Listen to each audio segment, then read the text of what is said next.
let's talk about the basics of drawing the human head. So there are actually some rules that we can use when we're drawing a face if we're trying to achieve something that's realistic. It doesn't have to be realistic, but if you're looking to develop some realism when you're drawing faces, there are some rules we can follow. So the first one of those rules would be that the shape of the head is more of an egg shape, so it's bigger up here to hold our brain, and it gets smaller down towards the chin. Now, before we go through the rest of these, this is a general rule.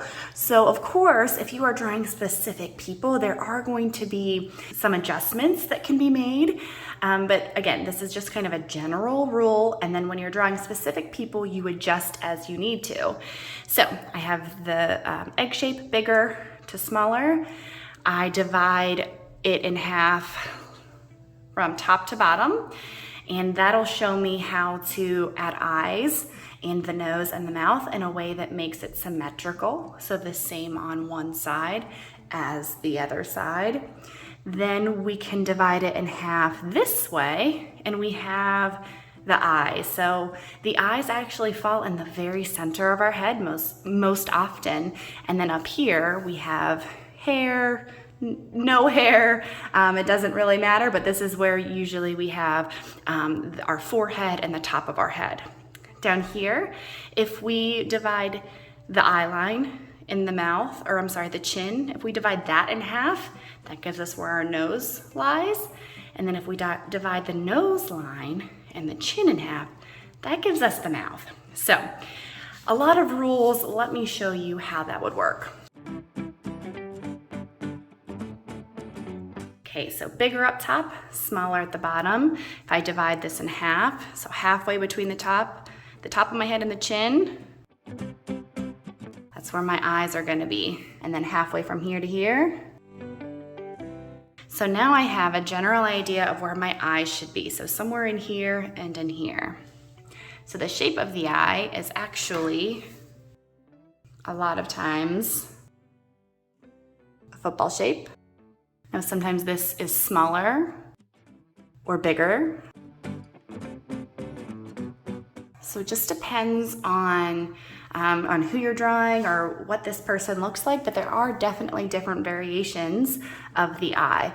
This is a good place to start, kind of, you can kind of make it larger or smaller from here. So halfway between my eye line and my chin is where my nose falls. So I divide this in half again. This is my nose. I like to make the nose using parentheses.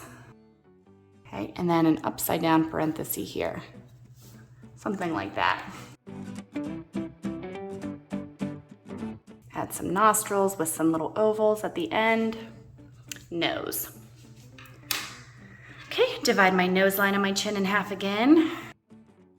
I have a line for my mouth. So this line becomes the center of my mouth, where the part is.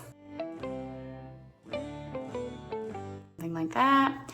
So my mouth was just the center line, and then I make kind of like a U shape and come down, and then the bottom. So again, mouths are very different depending on the person. So these lips could be thinner, they could be fuller.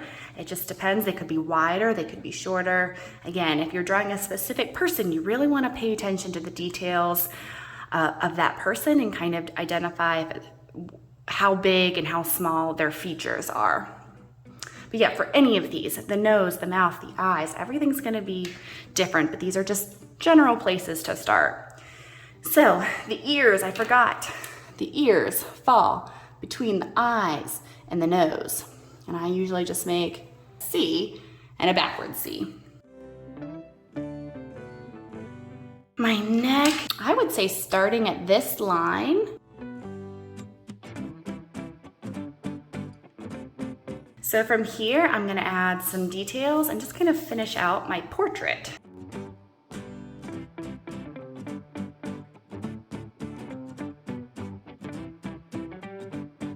So one thing to note is that the eyes, whenever you're looking at someone, you typically see their eyelid.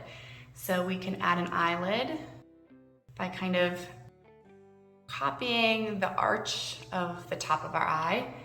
And then the eyelashes will come bottom.